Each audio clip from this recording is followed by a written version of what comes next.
This podcast contains discussions of mature themes, including violence, which may not be suitable for all audiences. Please proceed with caution. Listener discretion is advised.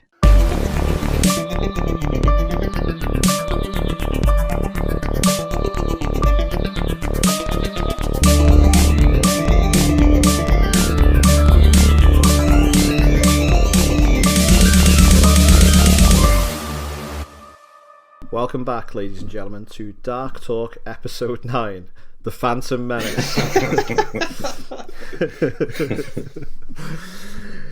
We thought the podcast got a little stale, so we decided to scrap all the previously established lore and just go with a darker and grittier reboot for this episode.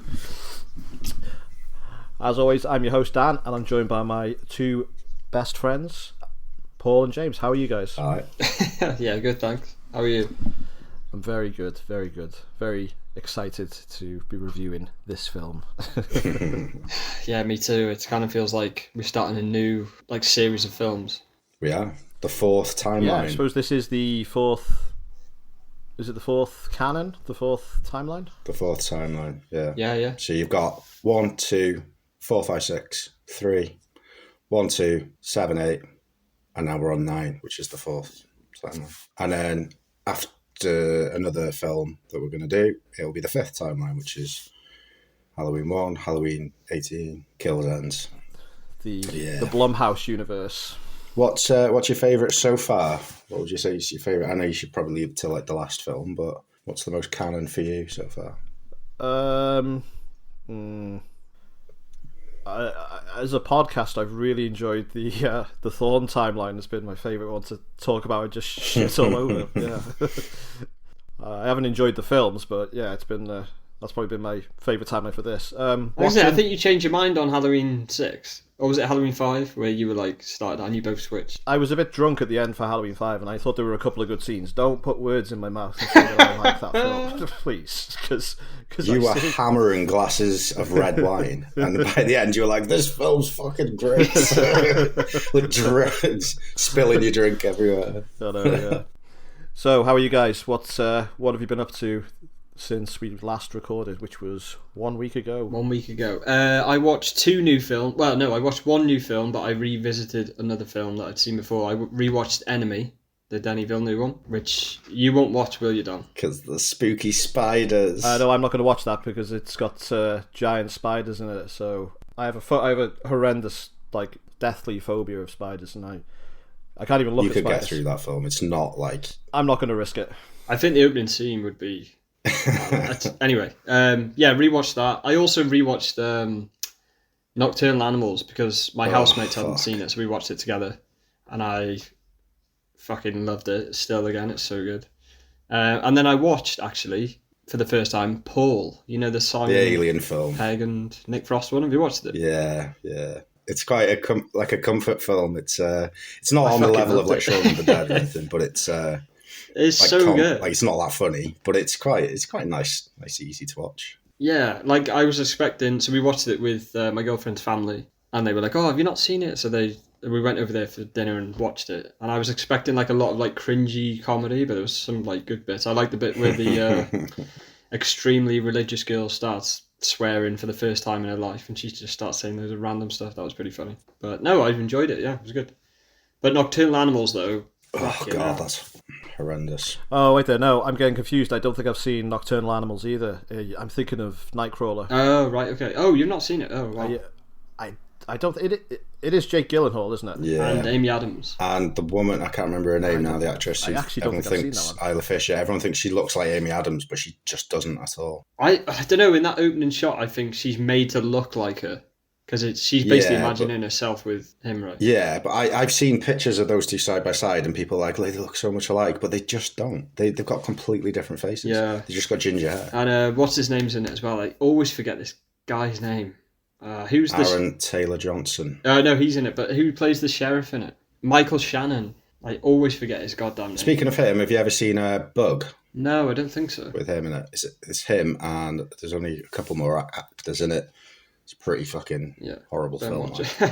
Duly noted. Well, I just got a photo of Michael Shannon up then, and God, he would have made such a good Bew star in 4 and 5. Damn it. He's in a film called Mud. You know, the Matthew McConaughey Southern Gothic thing. That's a great film. What about you, Paul? What have you been watching? What have you seen?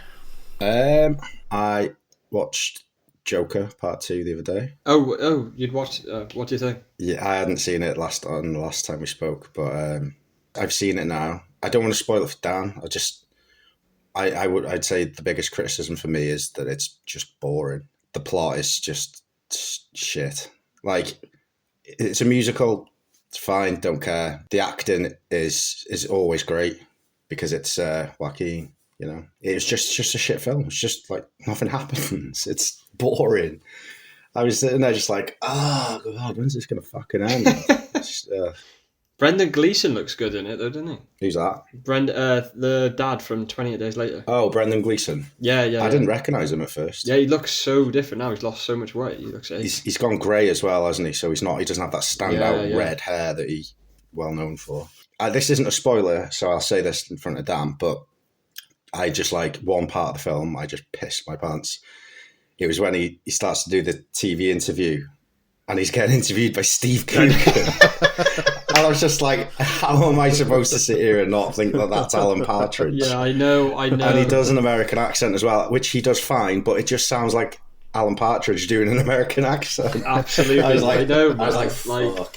I don't know whether it's like, maybe like in America, is he not as big in America where they wouldn't have been on edge? Where it's like over here, you're just waiting for him to go, aha! He is mostly famous for Alan Partridge, though, in America. I've seen a couple of things in the past where they're like, oh yeah, we know Alan Partridge. Yeah. Just today I watched the film Scoop, you know, about the Prince Andrew interview. Oh, is that any good? Is it a TV show or a film? No, it's a film. It's on Netflix. It's like an hour and a half long, and it's got Gillian Anderson and Billy Piper in it, and it's all right. But just watch the real thing, I'd say, the real interview. I've also watched. I finished Saint Maud, which was really good. Very much up my street. Anything like any horror that has anything to do with mental health is just fucking eesh. And it was done so well. I watched a film called Ready or Not, I think it was. It's about a girl who marries into this like rich posh family. And, I think I've seen that. Like it's at midnight of the wedding, she has to play a game, and the game that she picks from this box is like she has to get hunted by the family, and they got to kill her. I think it's called Ready or Not. It's got Samara Weaving. She's in that group of people that look like Margot Robbie. That was all right. It was a comedy. It was more comedy than horror. I also watched. We do a thing where we each decide a film to show each other, and I watched Scooby Doo the other day, the first one, which I gotta say, fucking Matthew Lillard's performance is so good. He's great in everything. And then I made her watch the first Mr. Bean film because I think that's so good. And every time I look at that fucking drawing that he does over Whistler's mother's face, that bald man smiling, it just always reminds me of you laughing at it, Dan. Because I just remember you laughing.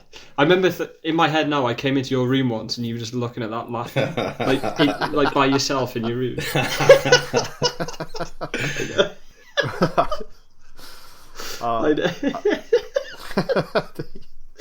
No, I probably so did. I good. used to think that was the funniest thing that I'd ever seen. Like, I couldn't believe how funny that face was. Like, the bald head and the long nose, and the fact that he thinks that's going to fool the critics in the art world and all the experts. What are you talking about here? Because I'm not familiar with this film. I got to be honest. Have you not seen the first Mr. Bean film? I've seen it about 4 times, but I do not pay attention to it when it's. So it's Mr. Bean. He goes to America because everyone thinks he's some sort of big famous art expert. Yeah. He lives with the guy from Ghostbusters. I was going to say the guy from Addams Family Values, the camp. Oh yeah, the camp counselor. Yeah. But yeah, he's probably more famous than the guy from Ghostbusters, isn't he? I don't like I'm a big Mr. Bean fan, but I don't like Mr. Bean's Holiday. I think the only bit I like about that is Willem Dafoe being that pretentious arsehole director. See, that's the one I'm more familiar with, Mr. Bean's Holiday. I don't know why. I had an ex, I think, years ago who loved it and just watched it all the time. Watched it all the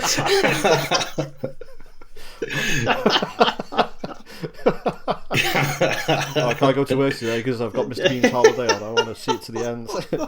I want to see how it ends. Yeah, I sat through it millions of times. Fucking hell. I remember when we were watching it, because Izzy had never seen it, and he's obviously like, he's an actual person in that, like he talks, and she was like, I don't think I've ever heard him talk. You know, when he does that speech, he's like, and secondly, and I'm getting quite near the end now. Oh, it's so funny. Going back to the Joker, there's a scene where, well, I say there's a scene. There's a lot of scenes in the courtroom. Not a spoiler, Dan, but they're like reading about all the things he did, and he looks back at Harley Quinn. I was like, he looks like Mr. Bean. Like I said out loud, like he's acting like Mr. Bean. I was like, what the fuck is he doing? Yeah. Oh. Anyway, yeah, Dan, what have you been watching then? Jury's out if whether or not I'm going to actually bother to watch the second Joker film, because I didn't even think I thought the first one was so good.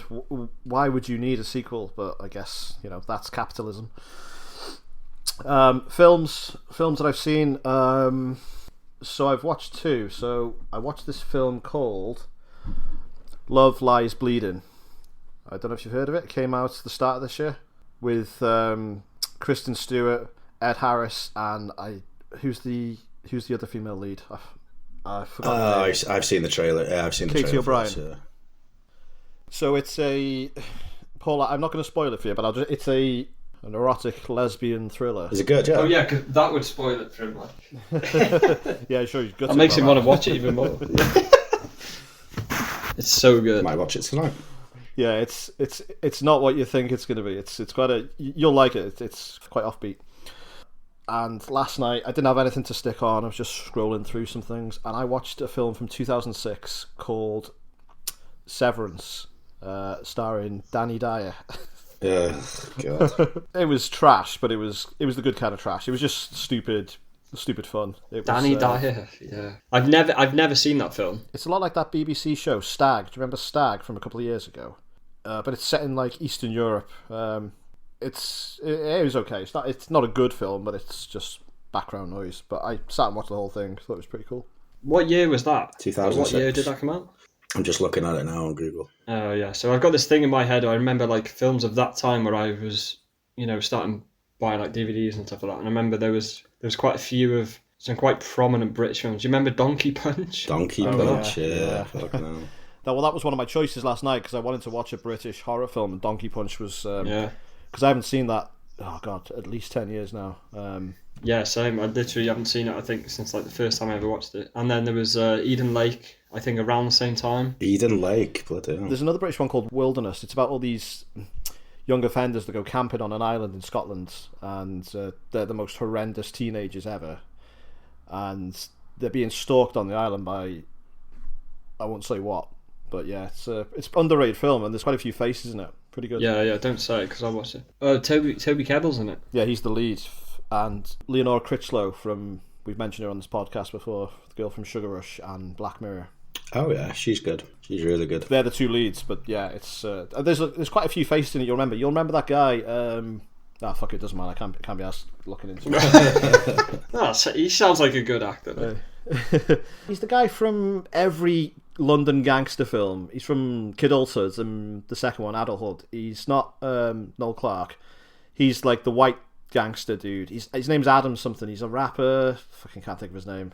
You'll know his face when you go. He was in an episode of Inside Number 9. You know the one where they're blowing air into the balloon? Oh, Adam Deacon. That's it, Adam Deacon. Yeah, I know you. Yeah.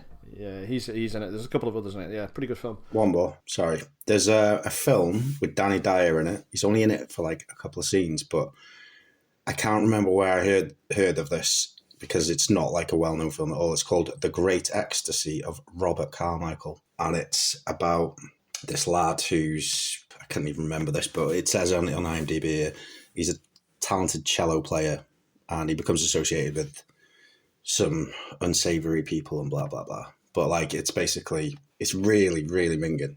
Like some of the things that happen in it, especially the end scene. If you're up for something really gross, then yeah, give it a go. What's it called? The Great Ecstasy of Robert Carmichael. I saw it a few years ago, and it's not a nice film. So speaking of horror films from that sort of time frame, the horror film we're discussing tonight is from 2007. But before we start, James, do you want to run us down through any other horror films that came out in 2007? I would love to. So when I'm writing them down, I'll try and put them in order of like my favourite one. Oh wait, no, that's Hannibal Rising's at the top. That's not. That was an accident. Okay. Hey, I like that film. Do you really? Yeah, I think it's. I don't think it's good, but I like it. But you don't like Halloween Resurrections. Okay, so first off, I'll say my probably my favourite one is Vacancy. Do you guys remember that? I think we talked about it last week. Yeah, I remember it. Luke Wilson is in a snuff film. Luke Wilson and Kate Beckinsale. Oh, right. So it's very similar to The Strangers, because Kate Beckinsale's in The Strangers as well, isn't she? No, it's not Kate Beckinsale, is it? It's who's in The Strangers? Oh, Liv Tyler. Liv Tyler, yeah, sorry. But I can see what. Yeah. Funny Games, the American remake. That's a good film. I fucking love. My first introduction to Michael Pitt. I thought Michael Pitt was going to be huge after that film. Like, I saw him in that and I was like, whoa, this guy's got so much potential. Yeah. He did Boardwalk Empire and then didn't really do much else that I've known him from. No, he didn't, did he? Which is so odd. Okay, so I'm going to go for... we got Saw 4. I don't know if you've ever seen that. I've never watched it. I saw that film in the cinema, I remember seeing it. Did you? Actually, I think I saw that in the cinema as well. I think I saw you on the night that I saw that in the cinema. I was going past Wetherspoons. Yeah, me and Paul used to date. Good times. Okay, so we got Saw 4, we said Hannibal Rising, Funny Games. Diary of the Dead. No, never seen that actually. I don't think I've seen it either. Who's in that one? It's one of the lower budget ones. I saw a Of the Dead film. This is the 2007 remake, which was directed by George Romero. So you have the Dawn of the Dead remake. Then you get a direct sequel to the original Dawn of the Dead, which is Land of the Dead with what's his name? John Leguizamo in it. Then you get Diary of the Dead, and then there is a Day of the Dead remakes with Mina Suvari. That's the one I think I've seen as well, which is just crap. So yeah, the continuity and timeline for those films is all over the place. So Land of the Dead was the one where Simon Pegg and Nick Frost did a cameo, isn't it? Yes. Okay, so we've got 30 Days a Night. Oh, that's great.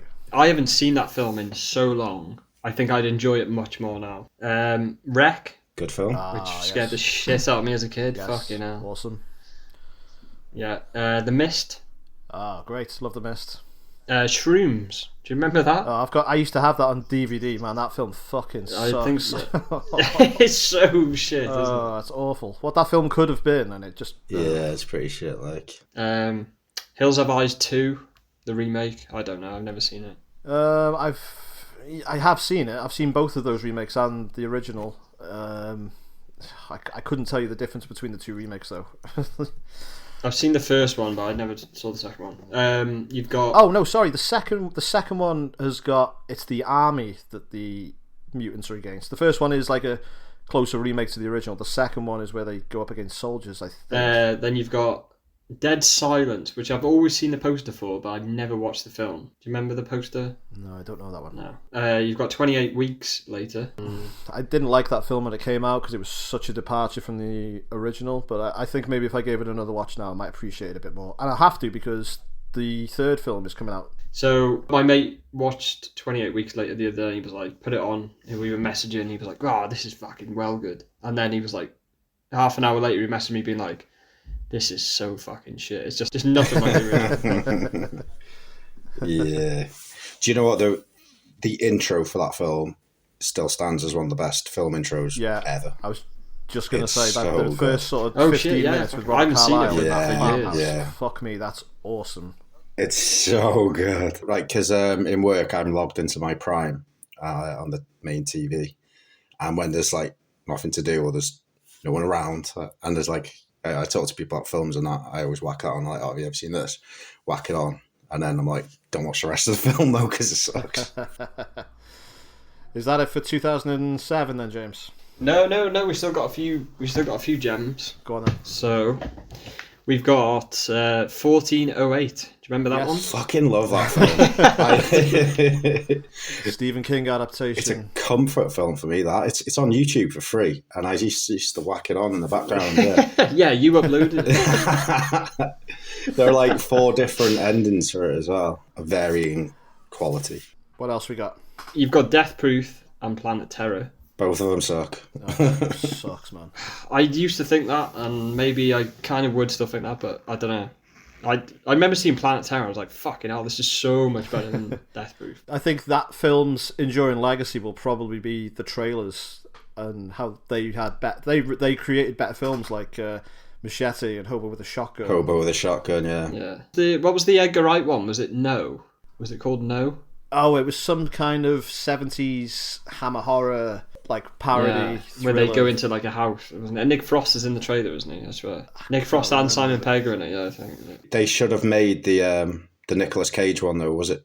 Who is he playing with Nicolas Cage? That would have been a sick film. Oh, it's Rob Zombie's trailer, isn't it? It's the Werewolf Women of the SS. Oh yeah, shit. Do you know what they should have got? They should have got the Legal Gentleman to do a trailer. That would have been fucking so good. Yeah, that would have been pretty cool. We've got Disturbia, which is a remake of Rear Window. Shouldn't really make the list. It's generous calling it a remake of Rear Window. They got sued for it though, didn't they? And then the last one I've got is Hostel Part 2, which is awful. I'm a big fan of the original. Didn't need to make a sequel. Anytime anyone talks about Hostel, I have to bring up the fact that I attempted to buy Hostel from Amazon before it was like big business Amazon, where they still sold secondhand things, and I bought Hostel Part 1, and when it arrived, I opened it up, and inside of it was Craig David's greatest hits.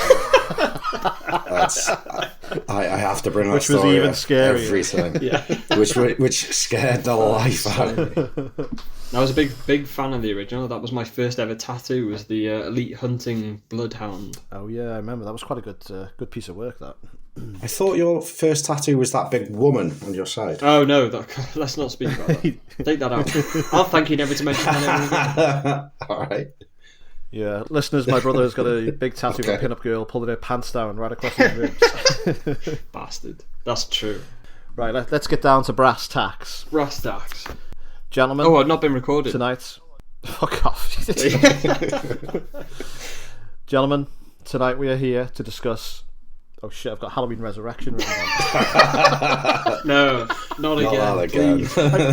I changed everything except the bloody film title. Okay, start again. Gentlemen, we're here tonight to discuss Halloween from 2007, directed by Rob Zombie, starring Tyler Mane, Scout Taylor Compton, Malcolm McDowell, and Sherry Moon Zombie as Deborah Myers. So, have at it. When do you guys first remember seeing this film? Me and you went to see this in the cinema, Dan. And when we arrived, your car was smoking. There was smoke coming out of your bonnet. You're getting confused. I didn't pass my driving test till a year after this film came out, so that would have been Halloween 2. Oh. Yeah. The sequel, yeah. All right. I remember like driving plenty of absolute banger cars that just had smoke and fumes coming out the bonnet, wheels falling off, just all kinds of fucking shit going on them. Yeah. Roof rack. Roof rack. That's what they used to call me, Roof Rack Rogers. Anyway, let's get off the car talk. Let's talk about this film. So yeah, my first memory is going to the cinema with you to see this. I don't think I had any inkling that it was coming out or anything. I think you were just like, "Oh, do you want to go see the new Halloween?" I was like, "Yeah, sweet," and we went to see it. And I think we both. I remember being really excited to go and see it because there'd been a lot of remakes out about this time. You know, there'd been the Texas Chainsaw Massacre, the Texas Chainsaw remakes. I think there was 2 of them out at this point, and then this was one that this is before the Friday and the Freddy remakes. But I remember like this was during the peak of like Devil's Rejects popularity. You know, we all used to watch that film in House of a Thousand Corpses.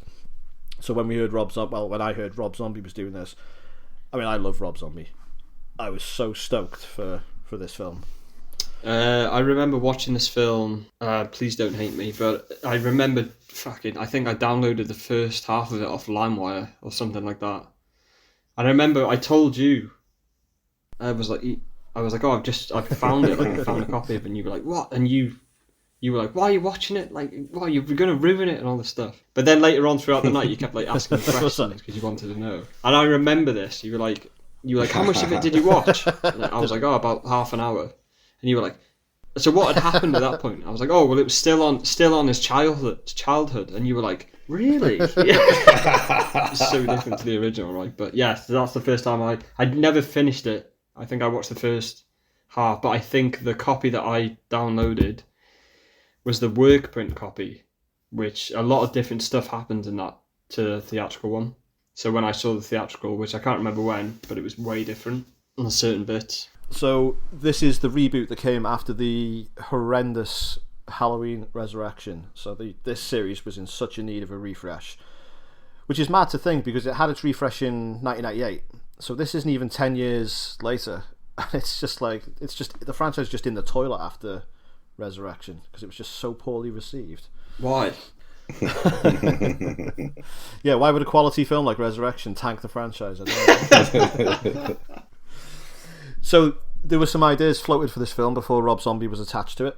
Do you know what those ideas were? One of them was a Hellraiser and Michael mix-up, wasn't it? Michael versus Pinhead. Yeah, they'd seen how well Freddy versus Jason had done, so I think they wanted to do their own one.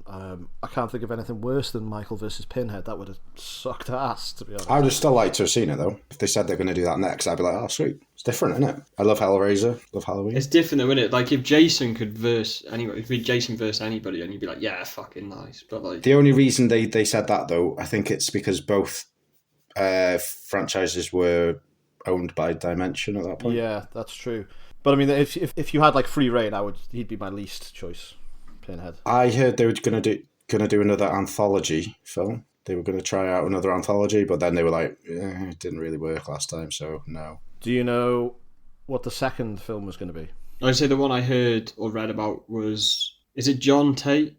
So Josh Hartnett's character tracks down Michael, they have a big fight or whatever happens, and then it turns out he at the end of it, he turns into the killer, like... thingy from Friday the 13th, Tommy Jarvis. That was one of them, yeah. So that would have been Halloween Retribution. And do you know who John Tate's sidekick in that film would have been? Buster Rhymes. Yeah, Buster Rhymes. No, it would have been Sheriff Brackett. Buster Rhymes. So there was another one that would have had Jamie Lloyd return. So that would have been Halloween Bad Blood. I don't know how they would have got around that. And the other one that I heard of, there would have been a prequel to H20, which would have focused on the missing years of Michael's life between Halloween 2 and Halloween H20. I guess that leaves it a bit more open. You know, there's a lot more possibilities in if you do that one, but fuck it, I wouldn't want to see that. So when I was reading about all these, it was like, I remember reading about that one, I was like, do you really... It's just not scary though, is it, when you just focus on Michael's life? Well, yeah, that's probably a lot of the criticism of this film, isn't it? Well, that's where the film opens up, doesn't it? Opens up in the Myers house with the Myers family having breakfast, and God, this scene was horrendous. It was like it was just like an all-out assault on all my senses. It was loud, it was chaotic, and it had like loads of that fucking Rob Zombie dialogue, and there was like kitchen tables getting smashed. There was babies, like there was babies crying. There were milk bottles getting wanked off. There was rats being murdered, and you've got fucking William Forsythe just going, fucking skull, fuck you, you're with that dumper ass, and all this. I was getting a migraine the first sort of 10 minutes. I thought, oh, fuck me. It is horrendous. Like, I don't know how, but they got the absolute most horrendous sounding baby. That baby's cries are so bad. And then later on, when we'll get to it, I know, it cries again. And it's just, it's ear piercing. Yeah, it's piercing. So it takes, just before we move on, it takes me back to a film I forgot to mention I watched a couple of nights ago, was Uncut Gems with Adam Sandler. Right, now this breakfast scene was exactly like that, because that film is just people shouting over each other, people arguing for like 2 hours. It was just constant and that's what this breakfast scene was like. It was just constant noise, and God, I had a headache after fucking watching it. Yeah, it's like when you see that in films, and sometimes it's done really fucking shit, and then sometimes it's done well because it's like, oh my God, like what the fuck am I watching? I think it's effective. He definitely achieved what he was setting out to do. Yeah, have this like in your face opening scene with just showing how awful all these characters are, and like he definitely got it right with what he was trying to do. But I would definitely prefer to see a film with all that shit toned down and the dialogue just low, put it down to like 5 or something. Yeah, like he definitely, he achieved what he set out to achieve, but like, fuck me, did I not want to see that? It was just like, oh God. I'll say as well, before we carry on, title card, literally, Halloween, big sound effect, that's all you need. You don't need Halloween Resurrection, Microsoft Word titles, glow in the dark, shit. When I saw that, I was like, fuck, I love that about this film. It's just, here we are, bang, straight in. So we get our first, this is where we first meet young Anakin Skywalker, Michael Myers, and he's murdering a rat, his pet rat Elvis. Elvis dies, he has to flush him. Yeah, so Michael's, I wouldn't say he's bullied in school, because, like, well, I suppose he is bullied, really, but, like, he kicks the arse of his fucking bully later on. But that, oh, God, that Rob Zombie dialogue again, it comes in as well. Like, that bully's like, I want to suck your mum's tits. Oh, yeah, what is it? I heard she had to like, pump the cum out of her fucking, whatever he says. Fucking, You know, like... after the last podcast, I watched that film with my mum. Oh, no. I was staying at my mum's house, you know, obviously to help her out with a couple of things. And I was like, oh, I've got to watch this film for the next podcast. She was like, yeah, go on then. Whacked it on. My mum loves horror. And, oh my fucking Jesus. I spent the first 20 minutes of that film just like looking at my phone, pretending I wasn't listening. I was like this, like, dying on the inside. And I looked over at her and she was just staring like, I was like, oh. She'd left the room. Never again. She'd gone to watch Resurrection. Yeah. So we get Michael. He's being bullied by the kid from Spy Kids. He was in Friends as well, that lad. Who was he in Friends? He played a Boy Scout who was adopted, and they accidentally tell him that he was adopted. He's like, I was adopted. Oh my God, that's him. Fucking hell. Isn't he like... He's like ultra ginger, isn't he? He's quite ginger, yeah. I got this like face blindness kind of thing. I don't like recognise people who I know.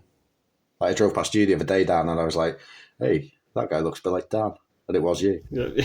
But like, I don't know how, I just always remember that kid's face. I'll tell you what, sorry, not to go off topic, this is very off topic. So I think when I was watching Scooby-Doo the other day, there's some like voodoo master in it, right? And he looks exactly like, I think it might be him, the guy from from Friday 13th, part 5. You know that, ooh, baby, ooh, baby. Oh, Miguel Nunez. Yeah, that's it. Yeah, he was in it. Yeah, so he's in Scooby-Doo. So I was like, in front, like my housemate was like, fucking hell, he's in Friday 13th in part 5. Just silence.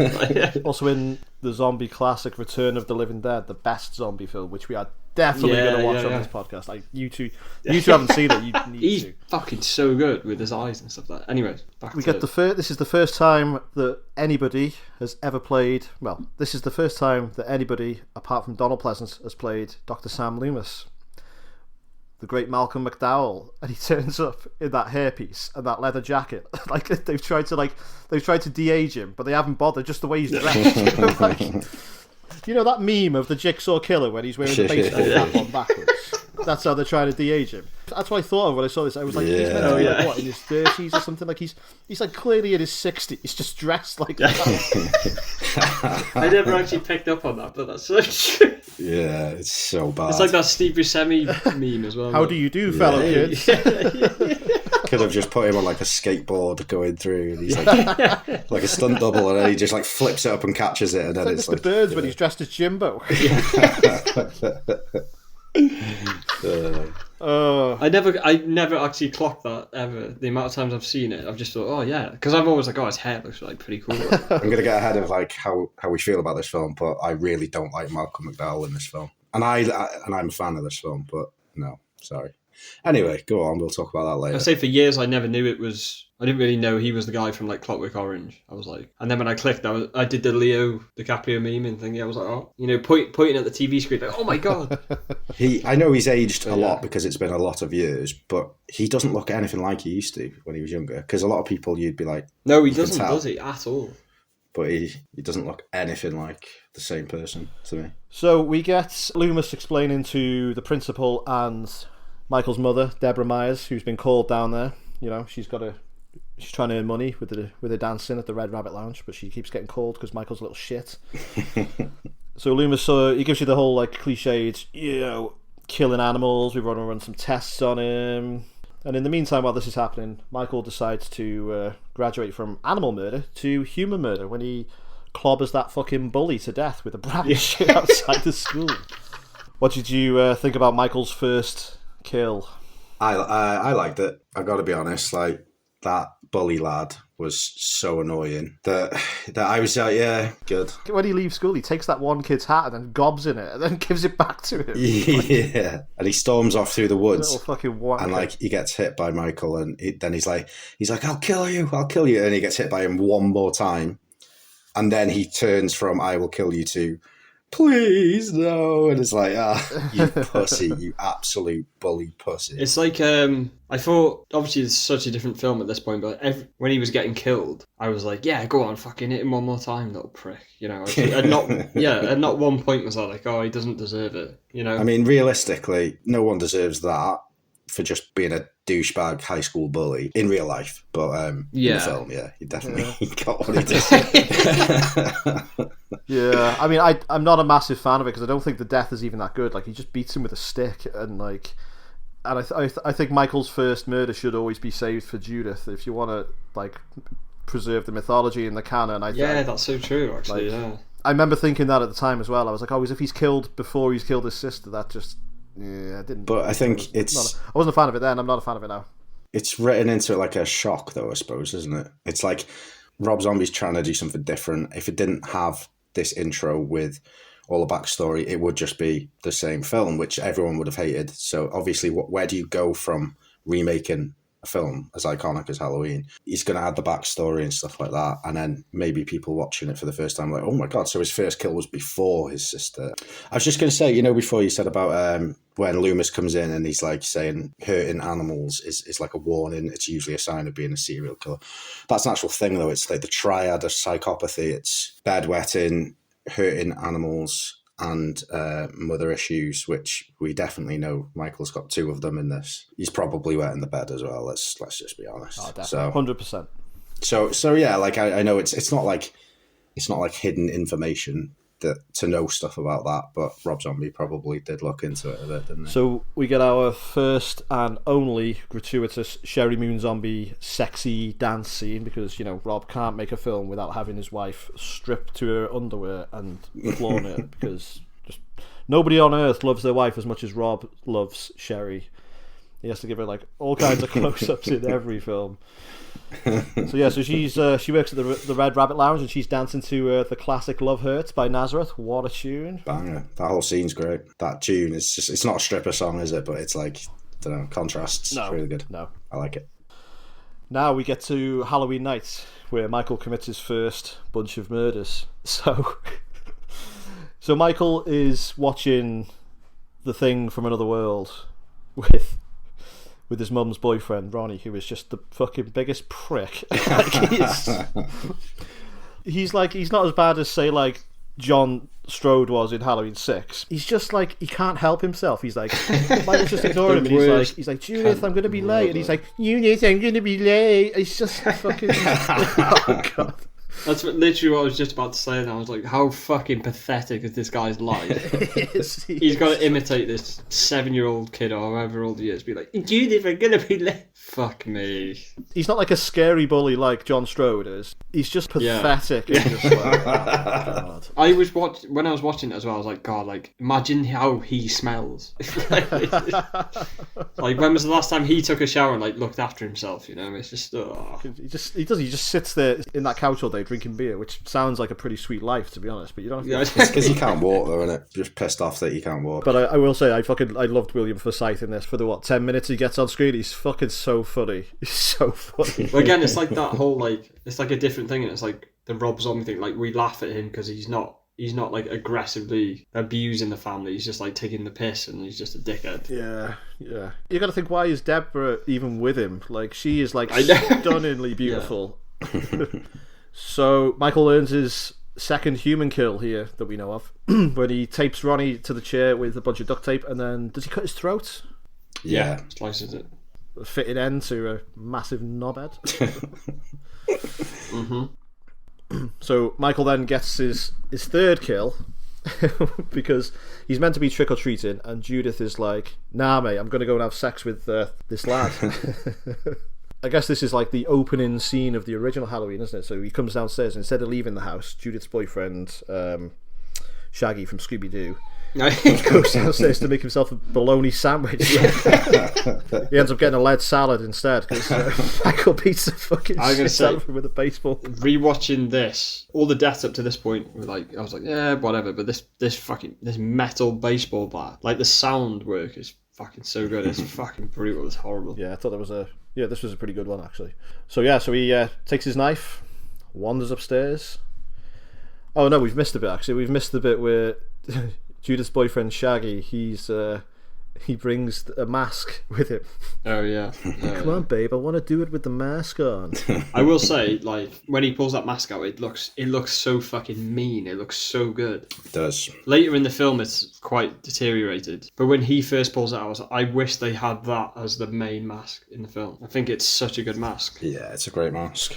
It's a good mask. I think it's the best job they've done since Halloween 6. It's probably even better than the Halloween 6 mask. It's not as good as the original, but I'd say, yeah, probably the best mask we've had so far. It does have more of an angry face on the mask, but it appeals to the film. You know, it's an angrier Michael, isn't it? Much more brutal. Yeah. It's like, it's got like, I don't know, the way I look at it, like the eyes at the bottom just look a bit heavy. I don't know, like heavier, as if he's like looking down. I don't know. It's got like a frown brows, but they're not over the top. Yeah. And for once in the first time since the original film, they've got the eyebrows right, where the eyebrows are just white, and the only thing you see of him is the shadow underneath. Yeah. Although I don't really like him wearing it as a child. I think that's just... This scene would have been more effective to me if he'd just kept that clown mask that he had. Because that he's been wearing for most of the film. Yeah, it is weird. It's just a setup for later, though, isn't it? Where he gets the mask from later. That's all that's doing. Yeah, he was like, he doesn't want it to be like a random... Yeah. He puts the mask on, and this is where we get the long-awaited podcast debut of Tiny Michael. He's like a child with this fucking giant Michael Myers mask on, and he just looks so funny. I mean, I know this is meant to be scary, but like, it just looks so ridiculous. I know. So I think we may have talked about it like last week, but when we were talking about it, I was like, fucking hell, it's going to remind me of that scene in Ant-Man 2. I think it is. But yeah. I think they only cut to like, I think it's a wide shot of her, and then I think it's just close-ups of the mask, where I was like, oh, it's not actually as bad as I thought it was. Yeah, I think in my head I've got the still image, which just looks really funny. It wasn't as egregious in the film, but yeah. I will say, so in this scene, obviously, it's when we first hear the reimagining of the chase theme, which is the dun dun dun, and I fucking love it in this film. It's so good. It's like dead heavy and like... So he kills Judith, then we get this media circus outside the Myers house. Deborah's crying, screaming. This, to me, sounded like the intro to a Rob Zombie song. Yeah. You know, it was like they play this, and then he would go... I fucking love that whole scene, that transition scene, like all the media and stuff. It was like, that report is like 3 people brutally murdered. I think it's done so well. But also, I'd never realised that they do like a Watchmen thing, you know, like the opening titles of the Watchmen, where it's like all the cops are like stood still. I never noticed that until I watched it recently. Like, all the cops are like stood still, like freeze frame, and the camera moves towards Michael, and he looks at the camera. It's a bit. Oh, he's looking from the police car, isn't he? Like looking out menacingly. Yeah, I like this. I like this part. I like all of this part, to be honest. When they take him now to Smith's Grove, I really enjoyed this part of the film. I know it's like a big extended part. It's almost like the first third of the film. It's like its own film. You could have this as like a short film, just to the bit where it cuts to the future where he's grown up. You could have the whole film just like as a one-off on its own backstory film. That doesn't have to be canon or anything. My only criticism would just be the dialogue. Just they tone it down a bit, you know. But like, it's Rob Zombie's not exactly known for being subtle about, you know, with his work. So like, yeah, it's like, right, we're gonna get Rob. Listen to his name, Rob Zombie. That's what we'll get into later on. But I mean, one of the thoughts I had is, would this film be better if he had directed it, but if he hadn't written it? You know, if it was written by somebody a bit more subtle. I do like the way he shoots films. I think he's great. So. Yeah, I don't dislike all of his writing. Like in Devil's Rejects, I love a lot of the lines in that film. You know, the next word, I'm gonna completely misquote this. The next words you say better be some Mark Twain shit because it's going on your tombstone. Like, that's cheesy, but I like shit like that. It's good cheesy. Yeah, they're good quotes. He's good at writing like a plot structure and that, but I mean, it's more the dialogue. It's I would love to see this written by the guy who wrote True Detective, like for it to be that slow and like. But then I'd love to see anything written by like Coronation Street, written by the True Detective. You know? But yeah. So you want the guy that made True Detective season 4 Night Country. No, to you remake bastard. Rob Zombie's Halloween. I want him to make Halloween 5. Oh, can you imagine? So we got Michael in Smith's Grove, and again we just get this fucking dickhead character. So Michael's like he's going into himself. He's wearing his mask. You know, they're trying to help him. Loomis is sort of trying to help him, but you know, Loomis he's just thinking in his head, book deal. When Loomis goes off to speak to Deborah, like they leave Michael with this nurse, Sybil Danning, and she looks at the picture of him and the baby Myers. She's like, "Oh, cute baby. Couldn't be related to you." It's like, what the fuck was the need in saying that to me? Like, he's like 10 years old. This kid's here for a reason, like. In the theatrical version, that they cut that line out. So she says cute baby and then she turns away. So, but obviously in the one that we've seen, she's like, oh, couldn't be related to you. What a fucking dick. Yeah, but this is my thing again. So, like, everybody that's been killed so far, it's like, you know, in the film world, you're just like, oh, fucking kill her. Like, for saying that. Yeah. Killer for saying that. I guess the only guy that didn't deserve it was Bologna Sandwich Man. So yeah, well, he did say, what did he say? He says, better luck next time, sport. Squirt. Something like Yeah, that. look, next time, squirt. I love the word squirt. I'm going to start using that all the time from now on, by the way. I mean, to be fair, he's about to go upstairs and bang Judith Myers, so he doesn't give a fuck. Yeah, he was the reason that Michael couldn't go trick-or-treating, technically, wasn't he? So Yeah, fair. there you go. With a metal baseball bat to the head, yeah. No surviving for him. Yeah, so fuck him. Let him die. Yeah, who cares? We get a lot of flashes of, you know, Michael wandering around with Loomis voiceover. He's the darkest devil. You know, Michael has retreated into himself. All that kind of spooky shit. It's like a Slipknot video. So, like, throughout this whole, like, Smith's Grove bit, we've got, like, Michael making all these masks, and I think it's, like, so sick. And I love... So at first, he's, like, wearing the mask, and then his mum's like, oh, take it off. He's like, oh, no, it hides my ugliness. But then, later on, as it goes on, he's just, like, so lost in himself. She takes it off, and he's like, put it back on. And then, during that, like, whole death scene, I fucking love that siren going off. There's, like, it's all like, slow motion, chaos, and the siren's the only thing you can hear. It's so fucking well done. It's so good. And, like, they scream at each other in slow motion, and it's fucking... Yeah. So I think in that scene, she takes his mask off, because he's just stood there, like, fine.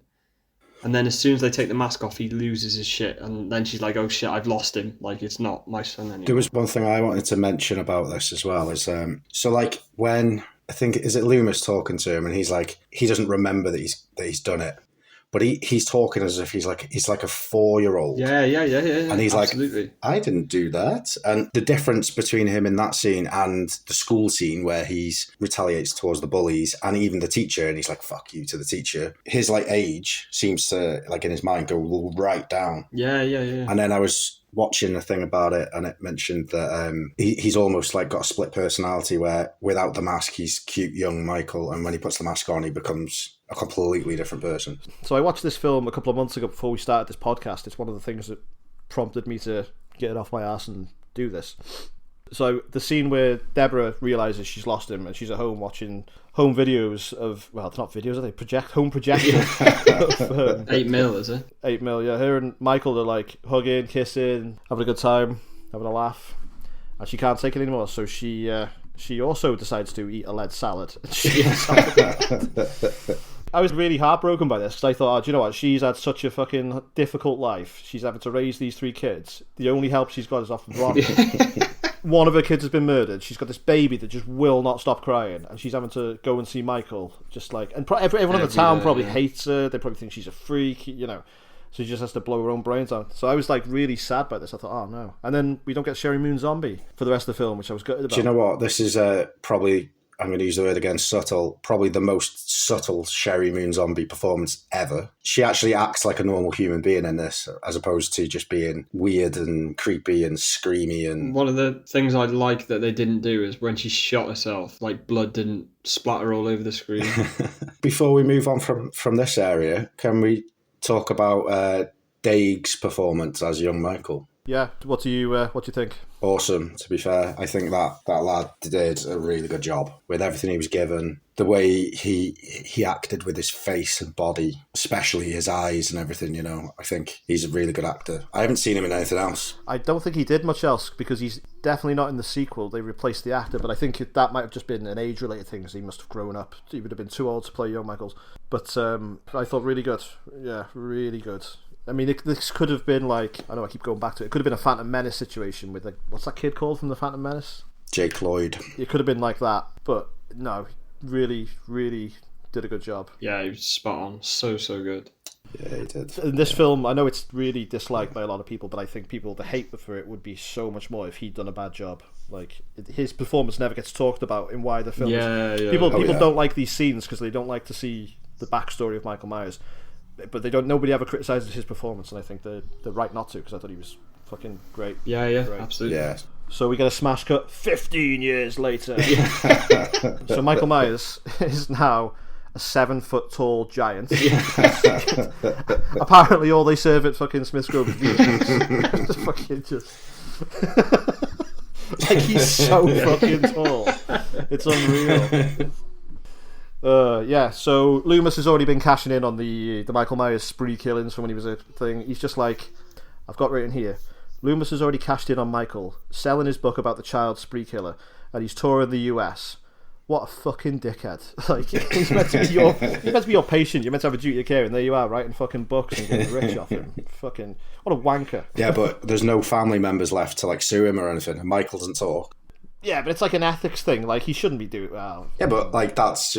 Like, I'm not disagreeing with you, and I'm not trying to, like, make excuses for the film, but his character is more of an arsehole in this. He's not like a doctor who's gutted that he couldn't help him. He's just a manipulative arsehole. Like, that's the thing with Rob Zombie films. Most of the characters, 99% of them, are dickheads. And they're just the worst people you'll ever meet. Like, yeah, they're literally the worst group of people.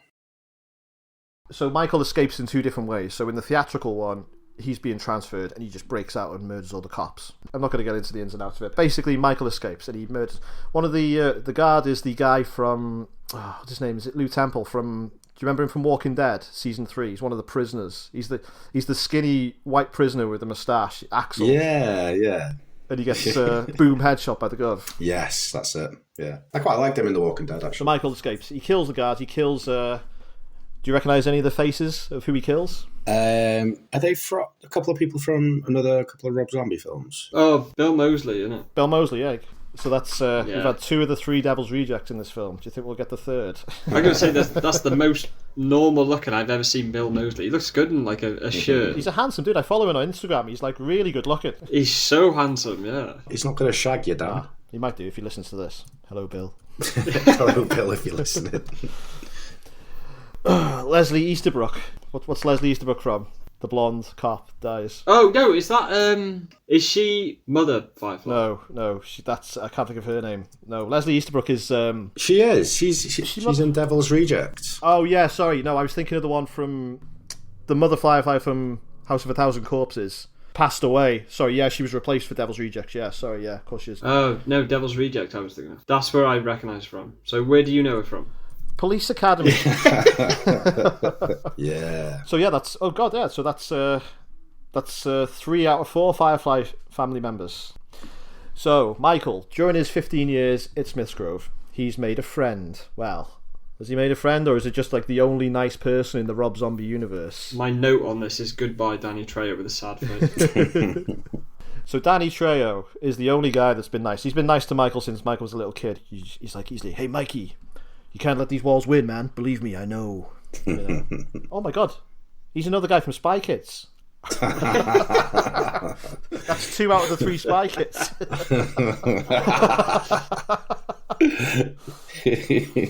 So we get Danny Trejo. He's the only nice person in this film, and he sees the carnage Michael's unleashed, and he's like, "Oh, whoa! Don't do anything stupid, Mikey. Let's get you back to your room." And Michael, because he's Michael, murders him. Now, I was laughing so much at this death. I forgot how funny it was, because he beats the hell out of him, knocks him around, and then he half drowns him, and you think he's going to drown him, and you get the the Jason X camera from below the water, and you see Danny Trejo screaming, and just when you think like that's the death and it's over, like he throws him on the floor, and then, like Michael just slowly turns his head and looks over, and he just picks up that TV and just drops it on his head.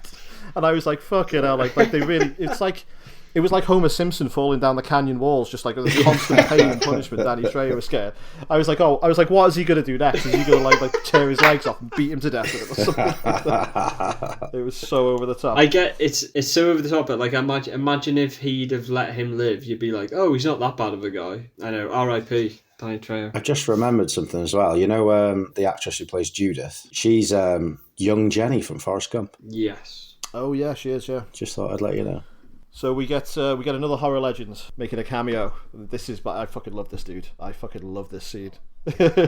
We get the mighty Ken Foree as Joe Grizzly, bitch. Oh, yeah. I fucking love this scene. I was smiling so much every time Ken Foree was on the screen. I was just had this big grin on my face. He's just so good. He's fucking so good. I'm gonna be a long time passing this bad boy. I gotta wipe that smell out right up. This fucking scene makes me laugh because what's he say? I got a taco supreme deluxe that I've got to drop. I love it when he's like, "Oh, Big Joe Grizzly, I'm gonna wipe that smile off it," and then Michael just loses his fucking mind. He grabs his wrist, and fucking slamming it against that door. It's so good. They destroyed that bathroom stall for real. They didn't have any stuntmen. It was just them two, and that's like a normal bathroom stall, and they just smashed the shit out of it. So how big is Ken Foree in real life? He's massive, that guy. He's got to be like 6'6", something like that. Got to be 6'6" or something, yeah. Tyler Maine's like 6'7". So you know what's funny? It's thinking of that scene, like that fight scene, and then thinking of a scene in Kenan and Kel where like Kel lobs like a lollipop at his head or something like that. Yeah, I would have loved to have seen that in Kenan and Kel, just like Kenan's dad just pull out like this fucking hunting knife and just like chasing Kel around the house with it. Oh yeah, but yeah, fucking great, so good. I was thinking what I'd like to see as well is if Rob Zombie ever just makes a standalone Joe Grizzly film just about his life on the road. It could be like a bounty hunter or something like that. That'd be fucking The final scene is where he enters the building to go for a dump. And then the credits roll. And the credits roll, and it's like whoever doesn't make the connection is just like, well, that's a weird ending. That's weird. That'd be like the fucking Tarantino universe, because you've got what's his name, Earl McGraw in like Dusk Till Dawn, dies there, but he's like a lead in. Well, not a lead, but he's a big part of Kill Bill. Oh, Kill Bill, yeah. Like yeah, I would so watch that film. Yeah, and then leading on to the film, you could have Ken Foree like stops in Haddonfield to see his cousin Sid Haig, who's working the graveyard.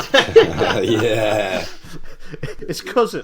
Well, are they cousins in Devil's Rejects or brothers? He's his brother, isn't he? In Devil's Rejects. Yeah. Oh yeah, the brothers are they? So we got technically another Firefly, haven't we? Oh, isn't Diamond Dallas Page the brother of Danny Trejo in that film as well? Oh, I think they're just like two pals who are like the worst. Oh, like the Unholy Brothers or something like that. They're just like two bounty hunters, aren't they? But they look fucking haggard as... Oh, what? They're so good. But yes, this Joe Grizzly thing, I like this. Yeah, he stopped to see his cousin Sid Haig on the way out of Haddonfield. This is just after he's got off the back of Leatherface, Texas Chainsaw Massacre 3, where he escaped. So he escapes that and then becomes Joe Grizzly. The Grizzly Chronicles, definitely would watch that. Yeah, we got to work in From Beyond somewhere as well, because in From Beyond, you just the scenes of Ken Foree running around in his underpants. Yeah. And I know the origin story would be like having to deal with Cal. Yeah. So anyway. So this is where Michael gets his overalls. He's halfway there. He gets back to Haddonfield.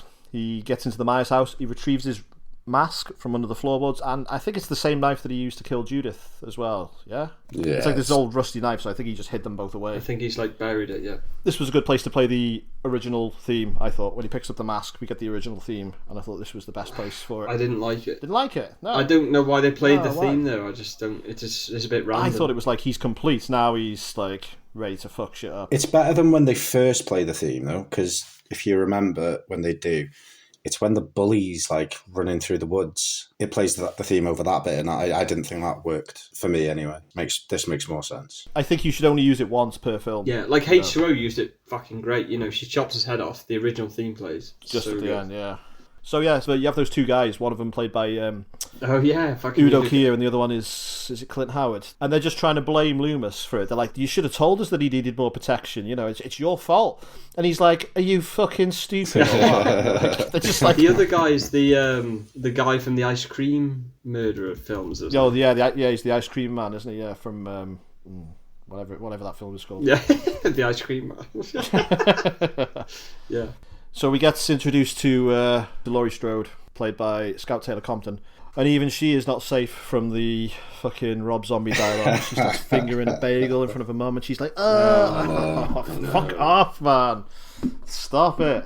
Stop it. When I most recently watched it, I was watching that scene with the parents. They're sitting on the steps of the house, aren't they? Just before they get murdered. But that scene where they're just laughing, they're having fun, they're being very supportive of their daughter. All I could think of was like, Michael's done them a huge favour. Because like, look at the life she would have lived if it wasn't for Michael killing all those awful people. And now she's got like a really sick life. If he just didn't come back, it would be a happy film about her. I was like when these scenes they get like an actual like warm, like they got like good chemistry together. It's really, really nice. You know about the dialogue as well, though. Sorry, just one more thing about the dialogue. Like even Danielle Harris has got like really bad dialogue in this film. She's... Well, that's what I was going to say. So we get the return of Danielle Harris, so good to see her back. Yeah. But I was also going to say, though, like, Annie, Laurie, and Linda, any one of those three actresses could have played any one of those three characters because they're all the same. They are literally just all the same. There's no difference in them. Like, Danielle Harris being there, it's good to see her back, but it's like, what's her interpretation of Annie? It's just nothing. It's like she could have played Laurie, she could have played Linda. It's just that scene when they're walking down the street, the three of them, and they're just being extremely obnoxious and just like gross and just like it's like so cringy to. Yeah, it's just fuck off. Just make some likable characters so I can like watch it and enjoy it. That's my only complaint. I think this is the middle portion of the film. This is the portion I don't like the most because this is where he's trying to recreate the scenes from the original Halloween. He's doing them worse. I don't think he's putting any effort in on purpose. I think he's doing them out of spite. He was told he said every day they were phoning me up and making changes. Do this, do that, do that, to make it more like Halloween. And I think you can tell they're just not made with any love. But then there are scenes later on that are original scenes that are really fucking scary or really good. So I think whenever you see something that was in the first Halloween and he's been forced to do it, he's just like, oh, for fuck's sake. Whereas, like, when Rob's doing his own scenes, which we'll get into later, because there are some fucking terrifying scenes in this film, like, they are really good. This middle third of the film, I just don't like it. But at the same time, though, we get to see Haddonfield in the autumn with autumn weather and stuff like that, and I love all that stuff. So, like, daytime autumn in Haddonfield, love it. We get Sid Haig, a Sid Haig cameo. Hell yeah, love that man. Love that man. Did any of you pick up on the line that Dr. Loomis says? What does he say? I think Sid Haig is talking about like the book. I think he's like, oh, some guy was his doctor. He wrote a book. What a load of crap. And then Dr. Loomis like, I read that book. I thought it was a masterpiece. He's such a fucking asshole. He sort of like runs through all the the greatest hits of the first Halloween film. So we get like the Linda Bob death. They die first. They're having sex in the Myers house. I think the order's different in this. I think in the first film, doesn't Annie die first? Yeah, Annie gets strangled first, and then Linda and Bob die. Whereas in this one, Linda and Bob die, and it's kind of just like, I just remember watching it, I was like, who cares? Who gives a fuck? I did find it funny though when Bob's coming dressed as the ghost and he's walking down the corridor and then Michael just jumps out of nowhere and just like gets him. I remember laughing at that at the cinema at the time because I saw the ghost coming and I was like, oh, where's Michael? Why is he walking like such an idiot? And then the real Michael jumps out. Fuck me. That's one of the notes that I put down. Was like, good. It's a good jump scare. You have your expectations of what it's going to be, and then they just like subvert it and like sort of trick you. Then Michael gets on the ghost costume himself and walks through the door. But he gives Bob his traditional death first, doesn't he? Gives Bob the old pin-up girl. Yeah. Oh, he stares at him for ages after that as well. I noticed. He's just like he doesn't move for about 15 seconds, which is a long time for not moving in a film, isn't it? He kills Linda next, like he strangles her with his bare hands. But she gives you the Annie eye roll as she dies, because in the first one Annie is in the car and she rolls her eyes as she's going down like that. Like Linda gets it in this, like he's from behind choking her, in the ghost costume. Well, can we just talk about how he goes through the door in the ghost costume himself? And she's just like, hurry up or whatever. And then she walks up to him and she takes the beer off him. How does she not realise that that's not her boyfriend when he's like 7 feet tall? And her boyfriend was about the same height as her. And he's just like, is he on stilts or something? He's massive. And she's just like, whatever. And gets the beer off him. She doesn't give two shits about her boyfriend. She keeps ragging on him for his sexual performance and all. I'm surprised she knows his name. It's fucking poor Bob. I didn't really think anything about, like, when she gets killed or he gets killed. It's just like, nah, who cares? Yeah. Yeah, there's no connection to the character, so I'm just like, ugh, who cares? Yeah. It's just to add to the kill count in it, and just like more scary kills, and got to add the ghost scene. This is Rob Zombie just going by the numbers, just getting it out because he's got to. You know, he's got to put it The in. next death, though, the next couple of deaths, that was like, that's fucking horrible. These next two kills, I'd say these are the actual scary parts of this film, because after the Strodes have been sat on the porch talking to Laurie, off she goes, and then they go in the house, they talk about their vacation, booking their vacation. It's like not John Strode, whatever his name is it Mason Strode? Yeah. He finishes his cigarette, he's like that, and Michael just emerges out of nowhere, this fucking like giant, and just bundles them both into the house. And like this was some scary home invasion shit. This was, I thought, fuck. That's what I've got written down in my notes. It's like a fucking home invasion. It's like, it's not about it being Michael Myers in the shadows and all this. It's some fucking big brute coming in. And bless the mum. She looks up and she's like, what the fuck is going on? And he's just stood there just staring at her like, oh, fucking hell. And like seconds earlier she'd been on the porch just having a laugh with her family, and then she's thrust into that. I was like, oh my god, man. I think that's what makes it worse, because like, she sat there with Laurie and like she grabs Laurie and like goes like, ooh, and like makes her jump, and it's like, it's so like warm and nice. Yeah. Which you don't get with like Linda and stuff like that. Which this was like, oh my fucking god. And like, even about the scene, it's not like, it's not even dimly lit, which normally obviously makes stuff a lot scarier, but this is literally like Texas Chainsaw Massacre shit, broad daylight, but it doesn't matter what the lighting is, because the fucking killer's so terrifying. It's like that threat is like right there in your living room where you're supposed to be safe in your house. He's fucking right there. It's like, oh my, it's so fucking scary. Like, yeah. And it always makes me think of, like say, like an older family member and being like, oh fucking hell, like what would they do in that situation? You couldn't do anything. Yeah, like what if he was your nan or something? Yeah. Yeah, like a 10-foot bloke comes in dressed like that. What are you going to do? Like, so that's scary. So the next, we get to echoing the Strode family death scene. We get to the Danielle Harris. Well, it's not death scene, is it? It's home invasion scene. There's a scene that I completely forgot about actually before that. Is it when Lindsay's watching TV and he's just like stood behind her? That was pretty good. I like that. I've been meaning to talk about that since the first episode that we did. But I think I said when I mentioned it last time was that it was in the original Halloween film, when it definitely wasn't. He's watching The Thing from Another World as a kid, and when he goes into the room and she's watching it, it's the same scene where he saw up to when he was a kid. He's watching the telly because he's finding out what happened. Oh shit, fucking hell, yeah. He's actually watching it as well, though, because you see his eyes like that when he hears Annie call out. His eyes moving. He realizes what he's meant to be doing. He's like, "Oh fuck, I got a job to do." How do you feel about him not doing anything to the girl? Do you think that's in his character in this film, or because in some films he absolutely does kill children? I think he doesn't see her as. I think he himself is like a big kid. And he's not like this adult. He doesn't know how big and scary he is, I don't think. That's how I see it. So I think when he sees her, he thinks he's the same. I think he's with a friend or like on the same level. He still thinks he's a kid, let's be honest. Like, he didn't get a chance to grow up. He spent his life in that room. Developmentally, he would still be a kid because he hasn't had any education, meaning that he hasn't grown up to learn about anything to do with being an adult. So yeah, he would be developmentally about 10. So I think when he sees older people, he doesn't see himself as, I'm like bigger than them, I'm going to kill them. It's put across to the audience as if he is only killing people who are bad to him, or people who are bad, because apart from one, obviously, but you could see that all the way through. His sister was a shithouse to him. His stepdad, the bully, those guards. Ken Foree was a threat, a direct threat. But then you could say that because then he doesn't want to kill his sister. But then the Danny Trejo death doesn't make any sense if that's the case. I just think they weren't going to show a child being killed in the film. I don't think there's anything else to it. I think the only thing is he just gets distracted by Annie and he's too busy doing his stalking. But in a couple of films, though, he does kill a child. He does, yeah, and he spends all part 4 and 5 trying to kill a child. So that's true, yeah. But like he actually I don't mean in a couple of films of the films. I mean in a couple of films' time, Halloween 2018, he literally does kill a child. Oh yeah, shit. But that kid doesn't sound like a kid. He's got like a chain smoker's voice, isn't he? He's like, "Hey, Dad." So yeah, maybe he thinks he's an adult or something. I don't know. So we get the scene with Annie. She's having sex with Paul, not you, Paul. Her boyfriend Paul, famously absent from the first film, just mentioned only in song. Oh, Paul.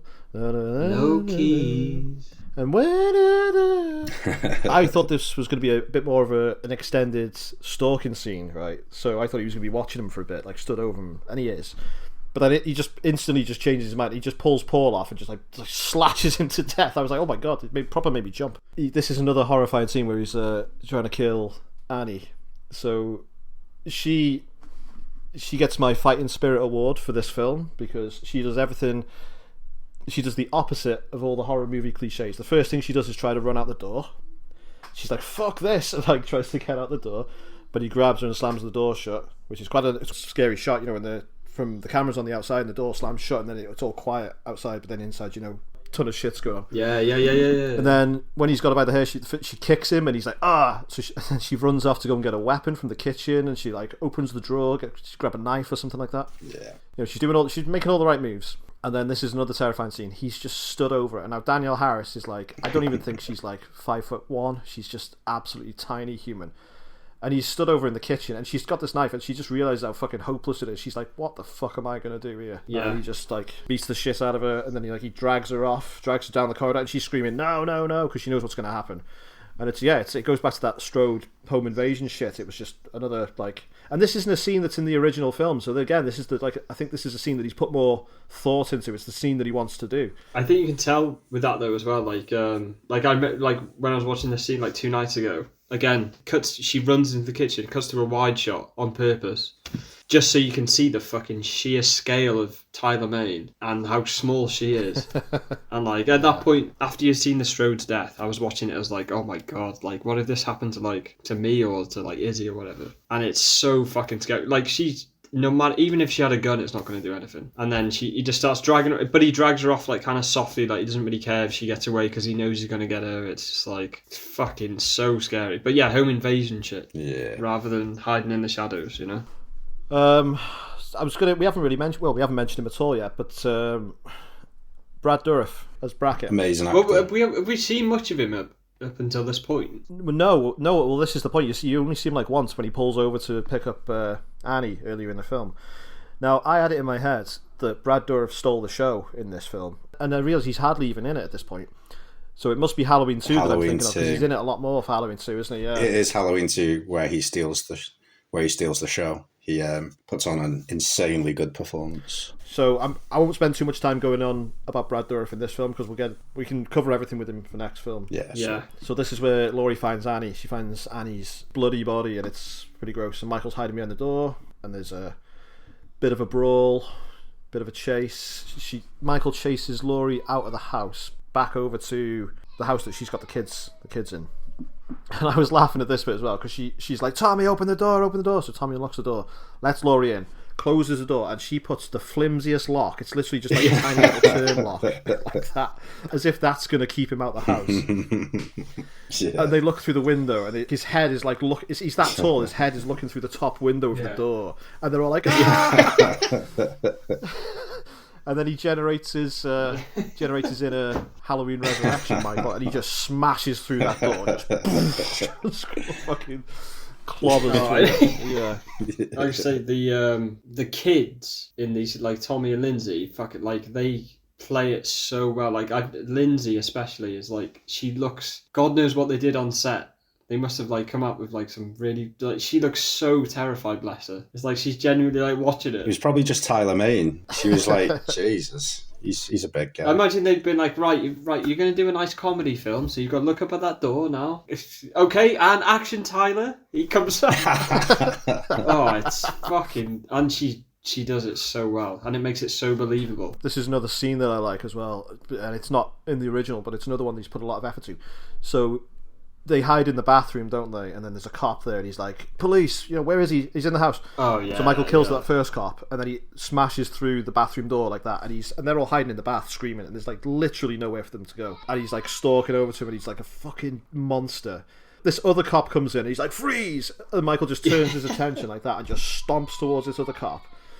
The cop gets off one shot, but he gets stabbed to death like that. And they must be thinking when they heard that cop, oh, thank God, the police are here. And then Michael murders that cop, and he walks back into the room, and he stood over them again. And I was like, fucking hell, that is like so scary. And again, it's like Rob Zombie's putting effort into these brand new scenes that he's thought up. Yeah. You know, these are like, what's that? That's three really terrifying looks at Michael. With that scene, I love the fact the cop he managed to get a shot off. You know, it's not like some dumbass like, oh, I can't find my gun or anything. He shoots at him, and you hear Michael go like, but it doesn't do it. He just like, because he's so fucking big. So he goes back in the bathroom. He doesn't kill the kids. He just grabs Laurie, and she's like drags her off. She's kicking and screaming. But this is where he recreates the Annie corpse carry from the OG Halloween. So he walks out the house holding Laurie, who he's either knocked her out, passed her. There's one scene that so I think it's when Loomis is in the car with Brackett, and they're like, oh, like Michael's coming back, and he's like, oh, we've had a call there's a stab victim. Who called it in? Laurie Strode. And there's the line from Loomis, he's found her for God's sake. Well, Malcolm McDowell, he actually butchers a few lines in this, because we get into it later on, but he butchers the final line, and I don't know if it was on purpose or what. I don't know, I just like watching that, I was like, I don't know, I would have cut that out, but it's just like, he's found her for God's sake. It's like, I just don't think his performance is very good in this film. I kind of, like talking about it now, I kind of agree. So we get, Michael takes Laurie back to the old Myers house, and he recreates the Jamie Lloyd, Danielle Harris scene. He's trying to show her the picture of himself and her when they're younger. He takes his mask off. Halloween 5 callback. Who would want to call back to that? At least he doesn't cry in this one. How do you feel about him taking his mask off? What do you think of that? At first, I was like, oh, like we don't need to see his face, but we've seen his face so much in this film. You know, like you see a lot of him before he finds the Michael Myers mask. Yeah. That it doesn't really matter, does it? Like we know so much about his backstory, it doesn't matter. Yeah. I don't think. It's not like a mystery, is it? Like in the first film, you do see his face a couple of times. The film's more about him than it is. Yeah, it's like a character study of him, rather than. Whereas the OG, like you don't know anything about him, but it's actually character driven. Why he does it? He's trying to show her his face and say that this is me on the picture, isn't he? So he's not doing it for no reason. They didn't make that character do that just for shock value or anything. It's just driven by the plot and that, so it does make sense. Yeah. He's literally trying to tell her who he is, but he can't tell her with words. So Laurie stabs him with a knife, sprints out of that Myers house, but she falls into an empty swimming pool. Now, how did the Myers family afford a friggin' swimming pool? Is this just like an American thing where like all these American houses have like built-in swimming pools and like 6 bedrooms? They can't. That's why it's empty. Maybe Ronnie treated Deborah to it. Come on, love. I know I've been a bastard the last couple of weeks, but she's in the swimming pool and she's about to die. And Malcolm McDowell turns up. He's bought this. We've even got like a backstory for Malcolm McDowell buying the gun. If you want to blow its fucking head off, he turns up with this fucking 357 Magnum and he fires one shot at Michael. Fucking like brushes it off, fires the second shot and he like staggers him and he's like, fuck me, I've got to fire a third one into him, and down he goes. So he didn't shoot him 6 times, he only shot him 3 times in this film. But Michael has got a bullet in him from that cop that got one in him as well, so 4 bullet wounds, well, so far. I was thinking throughout that scene, it's like, why didn't anybody shoot him in the head? Well, Loomis isn't a marksman, is he? You see the way Loomis holds the gun? He holds it with his one arm out like that. He's like, I was like, dude, put your other arm under it to steady yourself. Yeah. I was thinking that as well, but like, if you were in that situation as well, you wouldn't be like, right. Yeah, you just shoot whatever. Yeah. You just walk up straight behind him and blast him in the back of the head. I wouldn't be going anywhere fucking near him. This knife-wielding 7-foot-tall fucking maniac. Yeah, but the reason he didn't do that because he was too scared or whatever. But he didn't kill him. That's why. He could have killed him if he'd have tried harder. He thought he did kill him though, didn't he? To be fair, he's got one of those powerful handguns in the world, and you would think one shot to anybody would put him down, even if he is a giant like Michael. And then after like shooting like 3 times, and he's fucking still going. They get in the cop car, and we get the famous line from the first one. And I swear to God, I was so annoyed with this. So annoyed. Yeah, it's fucking shit. You get shit. Scout Taylor Compton giving it a, was it the boogeyman? Which, you know, alright, fine, fair delivery. And then you get Malcolm McDowell just fucking butchering the line. He doesn't say, as a matter of fact, it was. He goes, as a matter of fact, I do believe that it was. And I was like, fuck off. And I was thinking, was that just like the best cut? Do you think they did about 50 takes? And it was like, you know, Homer Simpson on The Simpsons. When I say hello to you, you say, hello, Mr. Thompson. And I could just see Rob Zombie and Malcolm McDowell doing that. He's like, right, you say, I believe that it was. Okay. And action. I do believe that it was. Cut. Oh, we'll just use that one. Yeah, it's. We get a jump scare. Michael smashes through the cop car, drags Laurie out, drags her back into the Myers house, but Loomis runs after him.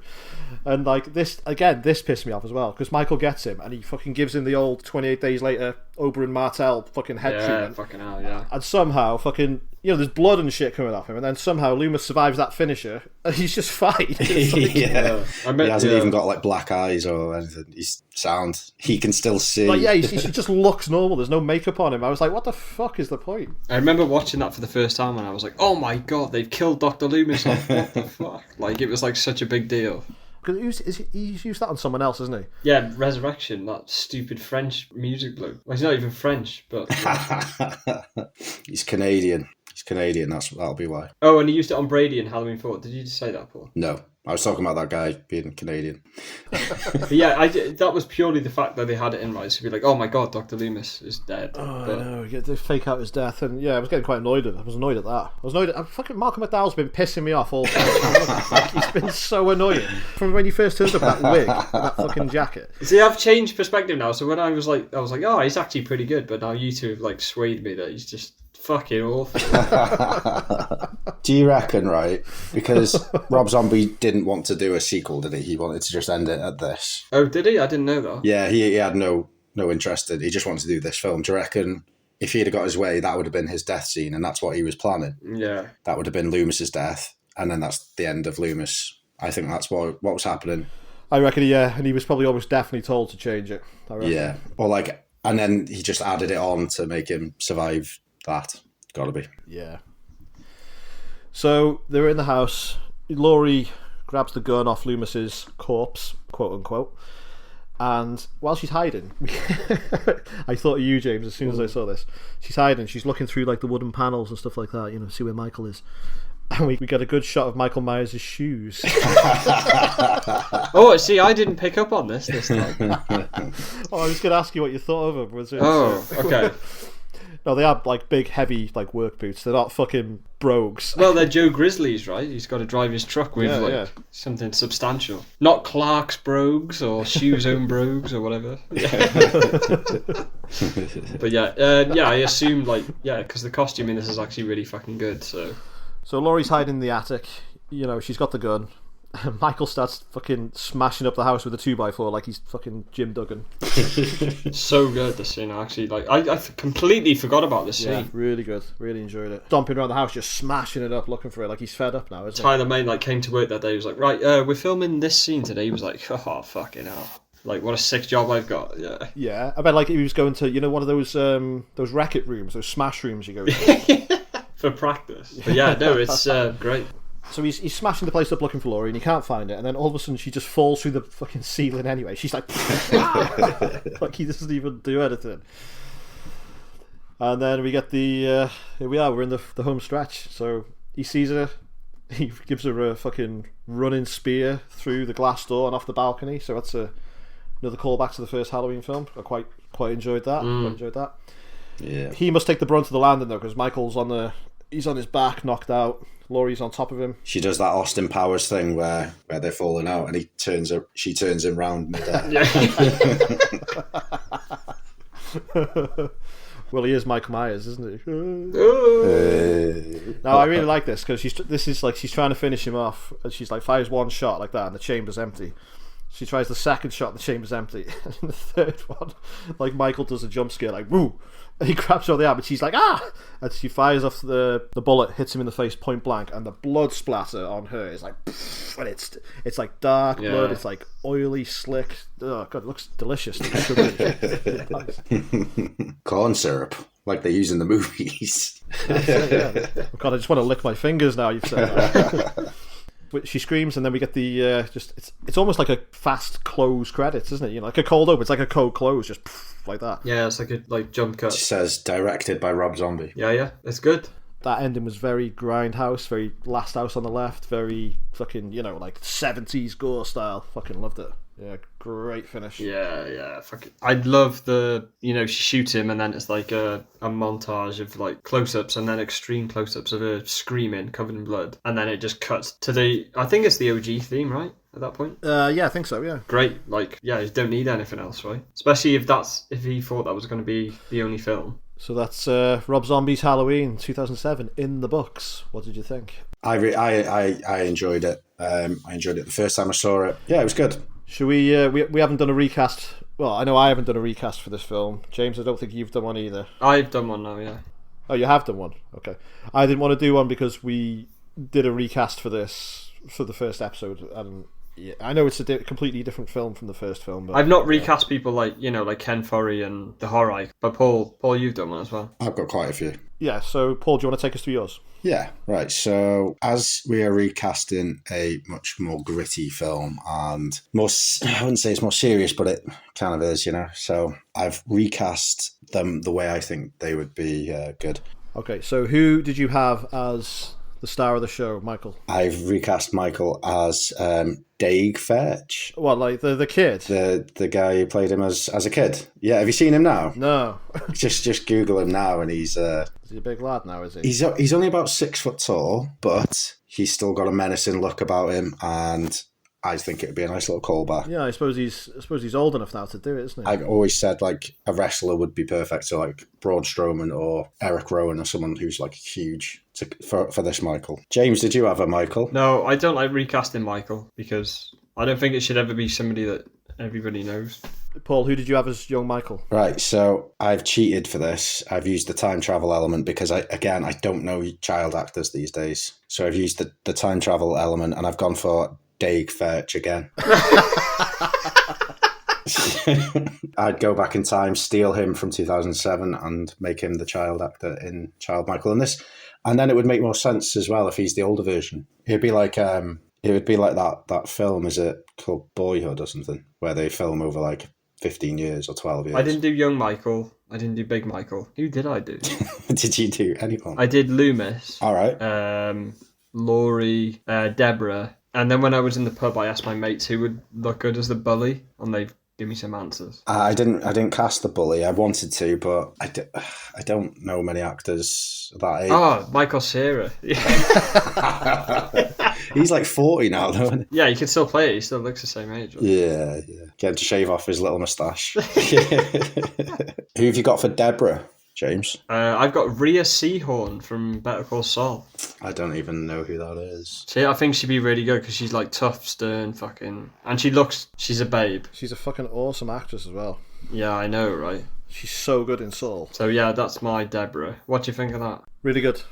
Yeah, good. I don't really know her, so I'll just have to take your words for it. I had Lady Gaga, even though we've shat on Joker. The only thing, I know if she was cast in a Halloween film, I wouldn't want to watch it though. I don't think. No, I don't not like her. I do like her, but I think after watching Joker, I'm like, ugh. She wasn't bad in Joker. It's just that Joker's a bad film. But she is she's in A Star Is Born, and she's like really good in that. So I think she's a better actress than she is musician. I don't like any of her music. It's not really for me. Like as an actress, I think she's really good. So she's got that kind of. She could definitely play a grimy Deborah Myers type. Yeah, I can see it 100%. Yeah. Who's next?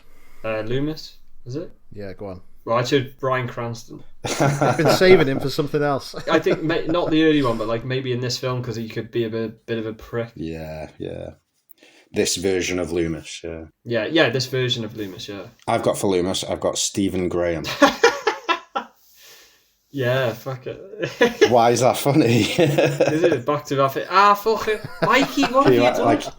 Yeah, as long as he's not doing a Scouse accent, his real accent. As long as he does like a proper English accent. He's almost dressed like Loomis in Snatch, because he's got that long camel coat on, and he's got that fucking massive fucking handgun. Yeah, he's got quite cool, yeah. But I think he's balding a bit, so he could just shave his head and be like more like the original Loomis. He's actually, I saw something the other day, he's actually put on loads of muscle for an upcoming film. So right now... Oh yeah, I saw a photo of him. Yeah, he's buff, like, which is a bit mad. What about Sheriff Brackett? I didn't get one for Brackett. I couldn't think of anybody else that you would recast. I got a good one. Sam Rockwell. Fuck Oh, yeah, yeah, nice, yeah, good show. yeah. Give him that moustache. He can play really good serious roles, and he's quite funny as well. I think he could do drama and motion quite well. Yeah. Have you done Laurie? Have you recast Laurie? I have. I don't know whether it's that good. Anna Taylor-Joy. Yeah, I yeah. think she's too big now to be in a Rob Zombie film. Maybe. What are you talking about? This is a Don Cheadle film. Imagine that if you watched the whole film thinking it was Rob Zombie, and at the end directed by Don Cheadle.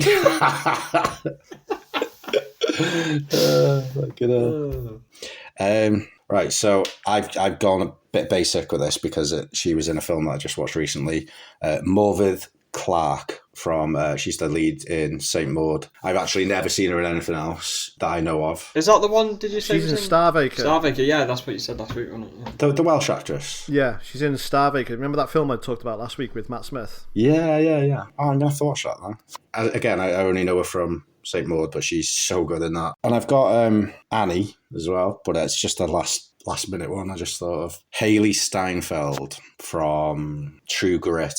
I mean, she's a good actress, but it's not a huge role. And I also cast the stepdad as well. Yeah, go on. Who did you cast as Ron? Rainn Wilson. Wade Wilson. Rainn Wilson. Yeah, imagine him like with a comb over and just dirty him up a bit. Actually, now that I thought about it, he's in House of a Thousand Corpses. He's one of the main it's the fish guy. Gets into the fish man. So that's it. That's Rob Zombie's Halloween in the books. What do you guys want to give me your final thoughts? Your winners, your losers, your VIPs, your MVPs, whatever you can think of. Wrap it up for me. Make it into a neat little package. So for me, right, I do like this film. It's one of the better sequels / like one of the better films that came after the original. I think Rob Zombie had a really difficult task on his hands to recreate the original, which is like can't be done really, can it? And he didn't do that, so he had to do something different, and I think everyone shat on him for doing something different. And I don't think anyone could have done a better job, other than a couple of things that bother me about this film is the dialogue. It should have just been toned down way more. And I don't like Loomis either. So they're the only two things I would complain about for this film. I think it's underrated, but I'd give it a 7 out of 10. Yeah, very good. Very good. Yeah, nice. James, what about you? Pretty much agree with everything Paul just said. I think it's really enjoyable. I think I would show this to somebody that didn't know anything about Halloween. And I think I could show this to people that I know and they would be scared in terms of, you know, like the house invasion shit. Fucking hell. I really rate this film, and I was actually quite surprised when I looked at it. It's got less than 30% on Rotten Tomatoes, which is I think it's really good. I'd give it a 7 out of 10. It's obviously not the original. It's a different character. It's not Michael Myers from the original. It's completely different. But yeah, it's a lot better than what we've seen since. I mean, I've got a thing for H6, but it's a lot better than what we've seen since H2. But I will say, it really fucking made me appreciate the first two original films as what they are. It made me think about them a lot differently, thinking like they're worlds apart, and the only thing that really connects them is the name Michael Myers. But like they're just like, it made me realize how good 1 and 2 are. Yeah, I'm with you because I think like he would have been shat on. Rob Zombie would have been shat on. Whatever he did, you know, he's tried to do something different, and I always give points for that. If he tried to make it too similar to the original, people would have shouted on him for that. He was in a can't win situation. There was nothing he could do. You can't, and you will never be able to remake the feeling of that first Halloween film, like ever. It's such lightning in a bottle. Nobody can ever do it. The closest they've ever come was like a couple of scenes in Halloween Kills, but you couldn't make a whole film like that. It would just take so much energy and time, and you could it'd be an impossible task. So, you know, there was no way he could ever remake Halloween 1 as good as it was. But what I was thinking as I was watching it as well, so I thought back to it. So like Halloween, for me, it's always like a guinea pig for horror films, right? So if they ever want to try a new genre, they always put it on a Halloween film first. Yeah, I've never thought about it like that. You've got Halloween 2, 4 and 5, which are like ripping off the 80s slasher. They're like really into the 80s slasher genre. And then you've got H20 and Resurrection, which is like that 90s Dawson Creek style. Awful. I agree. And then you've got this, you know, these two Rob Zombie ones, which are like the Devil's Rejects, Grindhouse, Hostel, you know, that torture porn. of the era. So it's and then like the next three after that are going to be like the cinematic horror. I can understand why people don't like this film. I think the dialogue was just painful. The characters were all just like unlikable. The scenes that they were that he was trying to create, where he was just doing them worse and just with no passion, and like delving into Michael Myers' past is like a risky move. I mean, I can see why people don't like that. I did like it. I'm probably biased because I'm a big Rob Zombie fan. Out of 10, I would give this probably the same as you guys, probably a 7.5, because it was more. I'll definitely go back and watch this film again. Like, not for a while, but it's definitely got another couple of watches in it for me. Right, thank you very much, guys, for joining me. Well, I shall see you next episode when we will be talking about the sequel to this film, Rob Zombie's Halloween 2. Now, I know we've all got some thoughts about that. Thank you, guys, and thank you everyone at home for listening. We hope you enjoyed it, so we'll see you next time. Goodbye and good night. See ya. Bonjour.